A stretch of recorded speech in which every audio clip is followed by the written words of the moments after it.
कणाद के बारे में, तो महर्षि कणाद क्या बोले कि जो जितना मैटर है, all matters are made up of tiny particles called परमाणु। मतलब महर्षि कणाद क्या बोले कि ये जितना छोटा पार्टिकल है जिसको हम डिवाइड नहीं कर सकते उसका नाम ये परमाणु रखे। वही बात डेमोक्रिटस उसको दोहरा दिए, जो सबसे छोटा कण आया उसको क्या कह दिए, एटम कह दिए। जब तीसरा स्थान पे जॉन डाल्टन आते हैं, तो जॉन डाल्टन भी क्या कहते हैं, जो सबसे छोटा पार्टिकल है जिसको हम डिवाइड नहीं कर सकते हैं उसका नाम क्या कह दिए, एटम कह दिए। ये इंडिविजुअल है।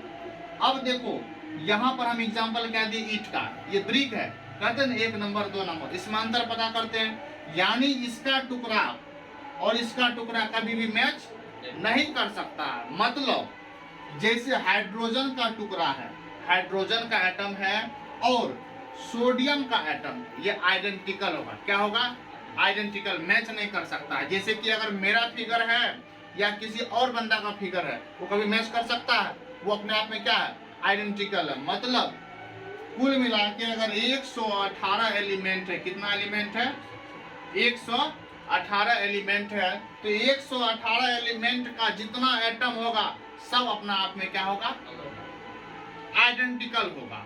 हाइड्रोजन अपना आप में आइडेंटिकल है। ऐसा नहीं कहेंगे कि हाइड्रोजन का एटम और सोडियम का एटम क्या हो सकता है, इक्वल, ये कभी भी नहीं हो सकता। ये अपने आप में क्या है, आइडेंटिकल है। ये जॉन डाल्टन कहते हैं। इसके बाद जॉन डाल्टन और बहुत सारे साइंटिस्ट मिलकर क्या करते हैं, लॉ देते हैं। क्या देते हैं, नियम। अभी और सारा इस पर है, देखेंगे। लेकिन इससे के बाद जो है एक लॉ दिया गया है साइंटिस्ट के द्वारा, जिसमें सबसे पहला चीज हम लोग को पढ़ना होता है, लॉ ऑफ केमिकल कॉम्बिनेशन। क्या कहा जाता है, law of chemical combination. Law of chemical combination का मतलब हुआ रासायनिक संयोग का नियम। क्या होता है, रासायनिक संयोग का नियम। लॉ ऑफ केमिकल कॉम्बिनेशन के तहत, लॉ ऑफ केमिकल कॉम्बिनेशन के तहत ये हुआ कि जब कोई रिएक्शन लिखते हैं, उस रिएक्शन को कंप्लीट करने में जिस लॉ का हमको पालन करना होता है वही कहलाता है क्या, law of chemical combination. Example के तौर पे कि हमको जैसे लिखना है कार्बन प्लस ऑक्सीजन मिलके क्या बना, CO2 बना। क्या बन गया, CO2 बन गया। तो कार्बन और ऑक्सीजन मिलके क्या बन गया, CO2। अब यहाँ पे देखो ये क्या है, एरो है। एरो से पहले रिएक्शन में जो पार्टिसिपेट करता है, दोज एलिमेंट और compound which are participate in chemical reaction.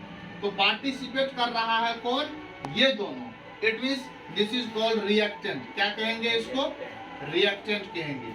Reaction में जो भाग लेगा उसको क्या कहेंगे, रिएक्टेंट कहेंगे। और इसके रिएक्शन होने के बाद जो रिजल्ट दिया उसका नाम हो जाएगा प्रोडक्ट। क्या नाम हो जाएगा, प्रोडक्ट। रिएक्शन में जो पार्टिसिपेट किया उसका नाम रिएक्टेंट, और इसके फलस्वरूप जो रिजल्ट दिया उसका नाम क्या हो गया, प्रोडक्ट। रिएक्टेंट में क्या है, कार्बन और ऑक्सीजन, इसमें दोनों मिला है। और हाँ, याद रखना है कि जब कभी भी केमिकल रिएक्शन होता है, जब कभी भी केमिकल रिएक्शन होता है, उसमें कुछ बातों का ध्यान रखना पड़ता है। जो एलिमेंट दिया हुआ है या जो कंपाउंड दिया रहेगा उसका स्टेट का ध्यान रखना होता है। सॉलिड है, लिक्विड है कि गैस है। जैसे हम एक उदाहरण देंगे तुमको, H2O। क्या देते हैं, वाटर का।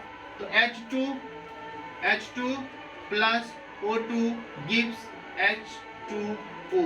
ठीक है, जहां पर H2 जो है गैस है। क्या है, गैस।